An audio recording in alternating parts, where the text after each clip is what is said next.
अथ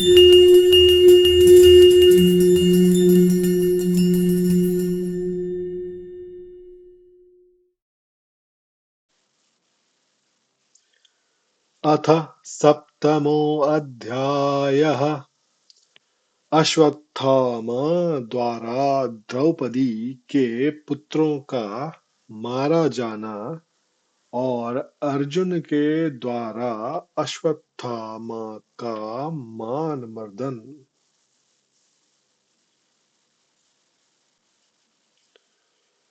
श्री शौनक जी ने पूछा, सूत जी, सर्वज्ञ एवं सर्वशक्तिमान व्यास भगवान ने नारद जी का अभिप्राय सुन लिया, फिर उनके चले जाने पर उन्होंने क्या किया?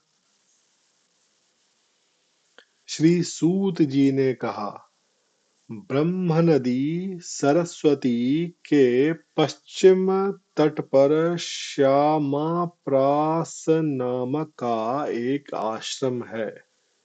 वहां ऋषियों के यज्ञ चलते ही रहते हैं। वहीं व्यास जी का अपना आश्रम है। उसके चारों ओर बेर का सुंदर वन है।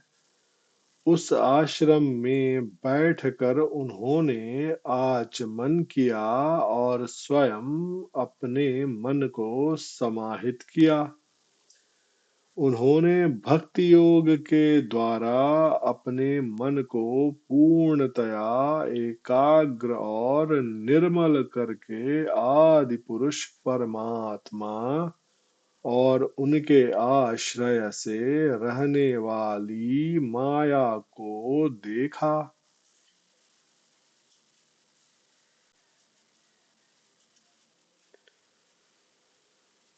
इसी माया से मोहित होकर यह जीव तीनों गुणों से अतीत होने पर भी अपने को त्रिगुणात्मक मान लेता है और इस मान्यता के कारण होने वाले अनर्थों को भोगता है।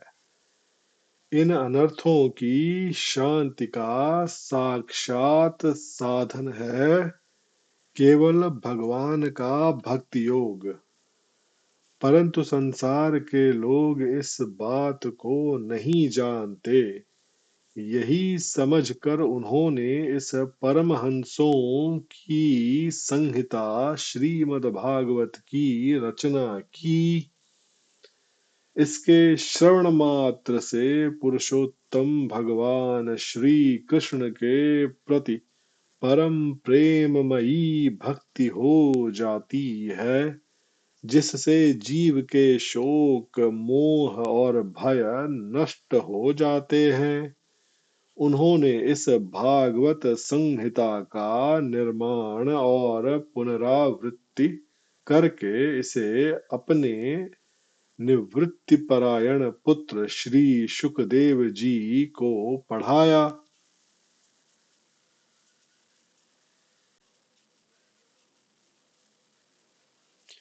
श्री शौनक जी ने पूछा, श्री शुकदेव जी तो अत्यंत निवृत्ति परायण हैं। उन्हें किसी भी वस्तु की अपेक्षा नहीं है। वे सदा आत्मा में ही रमण करते हैं। फिर उन्होंने किस लिए इस विशाल ग्रंथ का अध्ययन किया? श्री सूत जी ने कहा, जो लोग ज्ञानी हैं, जिनकी अविद्या की गांठ खुल गई है और जो सदा आत्मा में ही रमण करने वाले हैं, वे भी भगवान की हेतु रहित भक्ति किया करते हैं, क्योंकि भगवान के गुण ही ऐसे मधुर हैं जो सबको अपनी ओर खींच लेते हैं। फिर श्री शुकदेव जी तो भगवान के भक्तों के अत्यंत प्रिय और स्वयं भगवान वेद व्यास के पुत्र हैं। भगवान के गुणों ने उनके हृदय को अपनी ओर खींच लिया और उन्होंने उससे विवश होकर ही इस विशाल ग्रंथ का अध्ययन किया।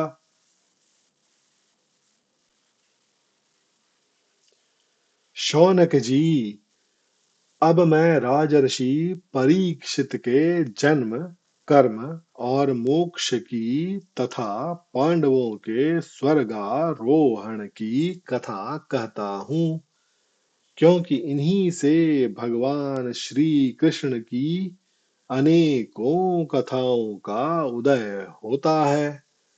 जिस समय महाभारत युद्ध में कौरव और पांडव दोनों पक्षों के बहुत से वीर वीर गति को प्राप्त हो चुके थे और भीमसेन की गदा के प्रहार से दुर्योधन की जांघ टूट चुकी थी, तब अश्वत्थामा ने अपने स्वामी दुर्योधन का प्रिय कार्य समझकर द्रौपदी के सोते हुए पुत्रों के सिर काटकर उसे भेंट किया। यह घटना दुर्योधन को भी अप्रिय ही लगी, क्योंकि ऐसे नीच कर्म की सभी निंदा करते हैं।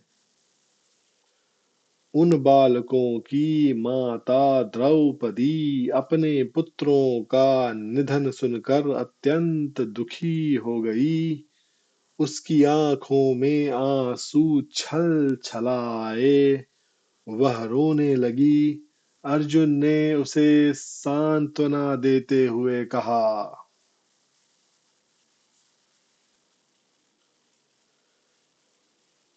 कल्याणी, मैं तुम्हारे आंसू तब पोंछूंगा जब उस आतताई ब्राह्मणाधम का सिर गांडीव धनुष के बाणों से काट कर तुम्हें भेंट करूंगा और पुत्रों की अंत्येष्टि क्रिया के बाद तुम उस पर पैर रखकर स्नान करोगी। अर्जुन ने इन मीठी और विचित्र बातों से द्रौपदी को सांत्वना दी और अपने मित्र भगवान श्री कृष्ण की सलाह से उन्हें सारथी बनाकर कवच धारण कर और अपने भयानक गांडीव धनुष को लेकर वे रथ पर सवार हुए तथा गुरुपुत्र अश्वत्थामा के पीछे दौड़ पड़े।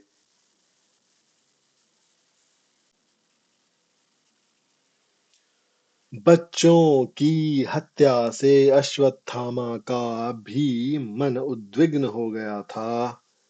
जब उसने दूर से ही देखा कि अर्जुन मेरी ओर झपटे हुए आ रहे हैं, तब वह अपने प्राणों की रक्षा के लिए पृथ्वी पर जहां तक भाग सकता था, रुद्र से भयभीत सूर्य की भांति भागता रहा।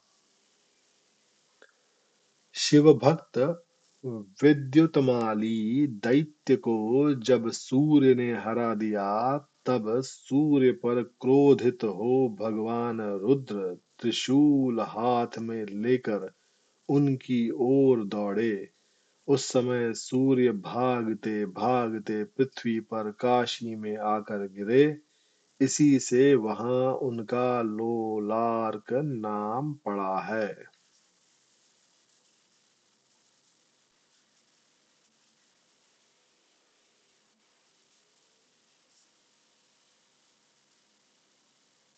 जब उसने देखा कि मेरे रथ के घोड़े थक गए हैं और मैं बिल्कुल अकेला हूं, तब उसने अपने को बचाने का एकमात्र साधन ब्रह्मास्त्र ही समझा। यद्यपि उसे ब्रह्मास्त्र को लौटाने की विधि मालूम न थी, फिर भी प्राण संकट देखकर उसने आचमन किया और ध्यानस्थ होकर ब्रह्मास्त्र का संधान किया उस अस्त्र से सब दिशाओं में एक बड़ा प्रचंड तेज फैल गया। अर्जुन ने देखा कि अब तो मेरे प्राणों पर ही आ बनी है। तब उन्होंने श्री कृष्ण से प्रार्थना की।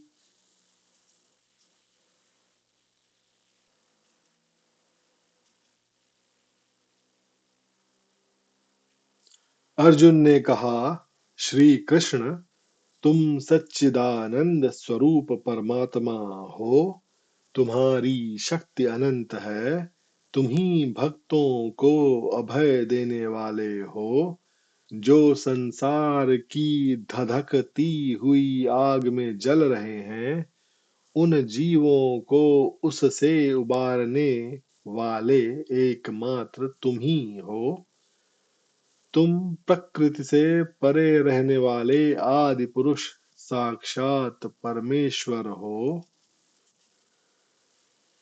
अपनी चित शक्ति स्वरूप शक्ति से बहिरंग एवं त्रिगुणमयी माया को दूर भगाकर अपने अद्वितीय स्वरूप में स्थित हो। वही तुम अपने प्रभाव से माया मोहित जीवों के लिए धर्मादि रूप कल्याण का विधान करते हो।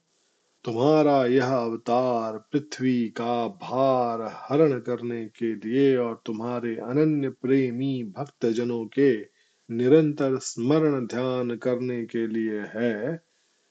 स्वयं प्रकाश स्वरूप श्री कृष्ण, यह भयंकर तेज सब ओर से मेरी ओर आ रहा है। यह क्या है, कहाँ से क्यों आ रहा है, इसका मुझे बिल्कुल पता नहीं है।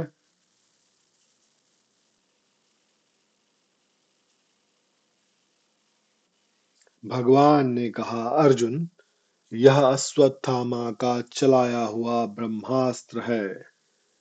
यह बात समझ लो कि प्राण संकट उपस्थित होने से उसने इसका प्रयोग तो कर दिया है, परंतु वह इस अस्त्र को लौटाना नहीं जानता।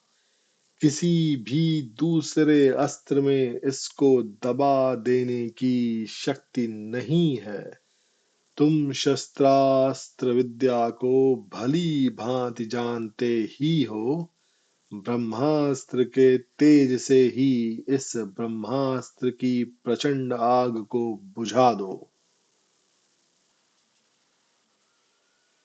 सूत जी कहते हैं, अर्जुन विपक्षी वीरों को मारने में बड़े प्रवीण थे। भगवान की बात सुनकर उन्होंने आचमन किया और भगवान की परिक्रमा करके ब्रह्मास्त्र के निवारण के लिए ब्रह्मास्त्र का ही संधान किया। बाणों से वेष्टित उन दोनों ब्रह्मास्त्रों के तेज प्रलयकालीन सूर्य एवं अग्नि के समान आपस में टकराकर सारे आकाश और दिशाओं में फैल गए और बढ़ने लगे। तीनों लोकों को जलाने वाली उन दोनों अस्त्रों की बड़ी बढ़ी हुई लपटों से प्रजा जलने लगी और उसे देख कर सबने यही समझा कि यह प्रलय काल की सामवर्तक अग्नि है।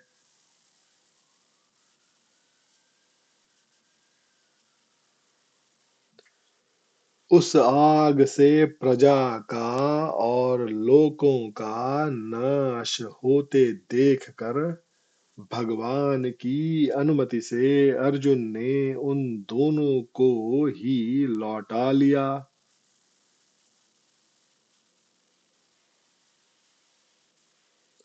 अर्जुन की आंखें क्रोध से लाल लाल हो रही थीं। उन्होंने झपट कर उस क्रूर अश्वत्थामा को पकड़ लिया और जैसे कोई रस्सी से पशु को बांध ले, वैसे ही बांध लिया। अश्वत्थामा को बलपूर्वक बांध कर अर्जुन ने जब शिविर की ओर ले जाना चाहा, तब उनसे कमल नयन भगवान श्री कृष्ण ने कुपित होकर कहा,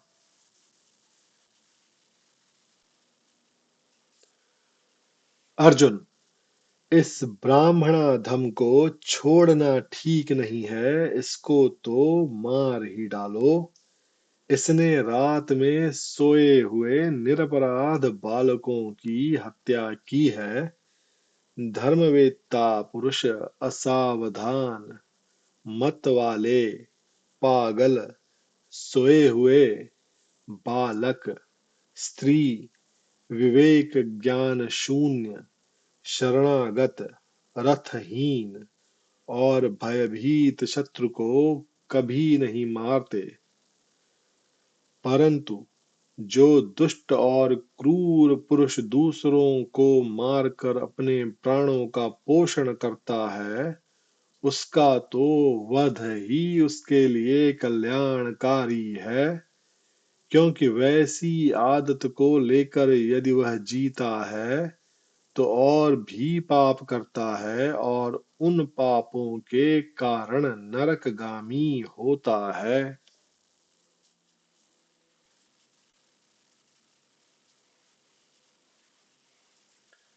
फिर मेरे सामने ही तुमने द्रौपदी से प्रतिज्ञा की थी कि मानवती, जिसने तुम्हारे पुत्रों का वध किया है, उसका सिर मैं उतार लाऊंगा।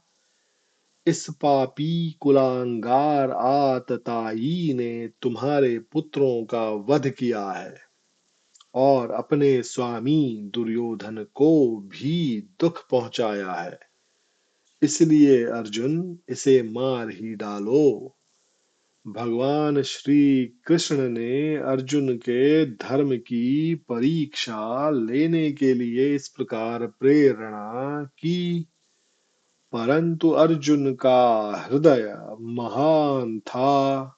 यद्यपि अश्वत्थामा ने उनके पुत्रों की हत्या की थी, फिर भी अर्जुन के मन में गुरुपुत्र को मारने की इच्छा नहीं हुई।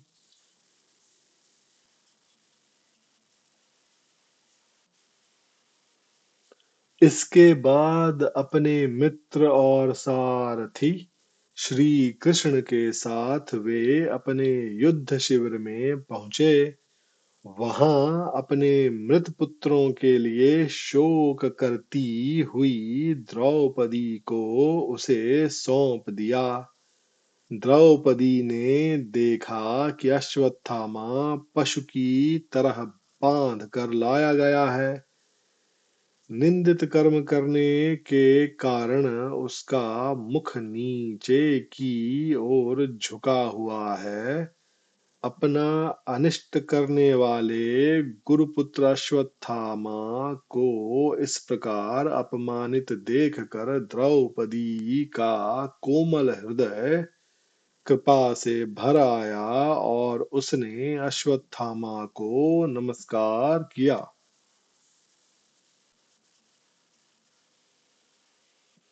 गुरुपुत्र का इस प्रकार बांधकर लाया जाना सती द्रौपदी को सहन नहीं हुआ। उसने कहा, छोड़ दो इन्हें, छोड़ दो, ये ब्राह्मण हैं, हम लोगों के अत्यंत पूजनीय हैं, जिनकी कृपा से आपने रहस्य के साथ सारे धनुर्वेद और प्रयोग तथा उपसंहार के साथ संपूर्ण शास्त्रास्त्रों का ज्ञान प्राप्त किया है। वे आपके आचार्य द्रोण ही पुत्र के रूप में आपके सामने खड़े हैं। उनकी अर्धांगिनी कृपि अपने वीर पुत्र की ममता से ही अपने पति का अनुगमन नहीं कर सकी। वे अभी जीवित हैं।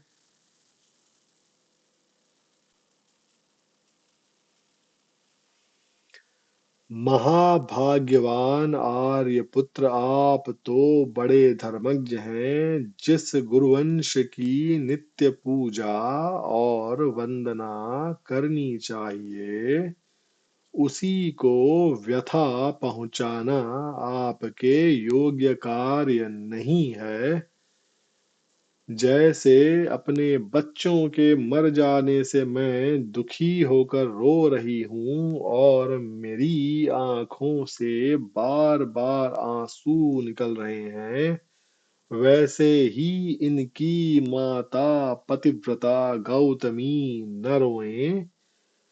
जो उच्छृंखल राजा अपने कुकृत्यों से ब्राह्मण कुल को कुपित कर देते हैं, वह कुपित ब्राह्मण कुल उन राजाओं को सपरिवार शोकाग्नि में डालकर शीघ्र ही भस्म कर देता है।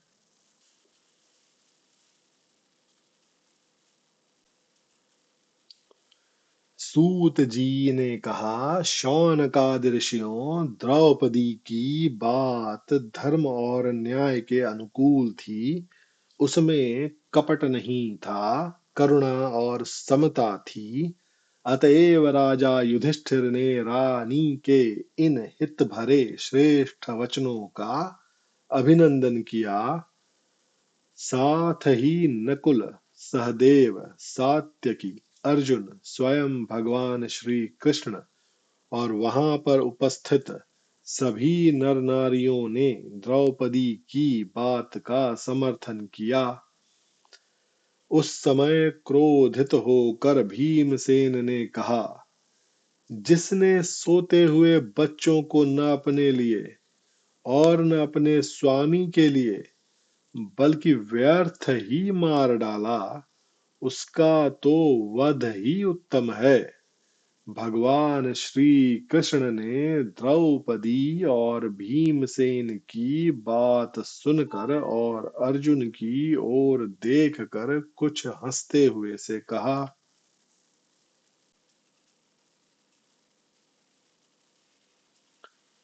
भगवान श्री कृष्ण बोले, पतित ब्राह्मण का भी वध नहीं करना चाहिए और आतताई को मार ही डालना चाहिए। शास्त्रों में मैंने ही ये दोनों बातें कही हैं। इसलिए मेरी दोनों आज्ञाओं का पालन करो। तुमने द्रौपदी को सांत्वना देते समय जो प्रतिज्ञा की थी, उसे भी सत्य करो। साथ ही भीमसेन, द्रौपदी और मुझे जो प्रिय हो वह भी करो।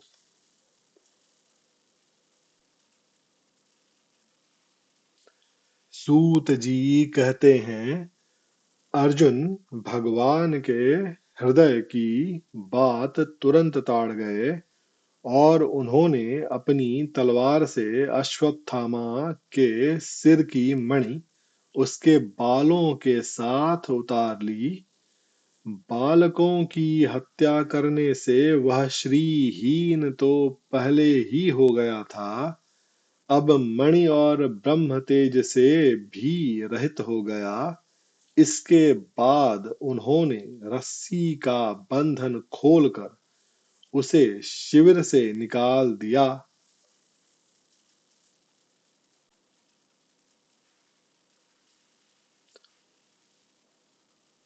मूड़ देना, धन छीन लेना और स्थान से बाहर निकाल देना, यही ब्राह्मणाधमों का वध है। उनके लिए इससे भिन्न शारीरिक वध का विधान नहीं है। पुत्रों की मृत्यु से द्रौपदी और पांडव सभी शोकातुर हो रहे थे। अब उन्होंने अपने मरे हुए भाई बंधुओं की दाहादि अंत्येष्टि क्रिया की। इति श्रीमद्भागवते महापुराणे पारमहंस्यां संहितायां प्रथमस्कन्धे द्रोणिनिग्रहो नाम सप्तमोऽध्यायः। प्राचीन प्रतिमे द्रोणी निग्रहो नाम की जगह पारीक्षिते पाठ है।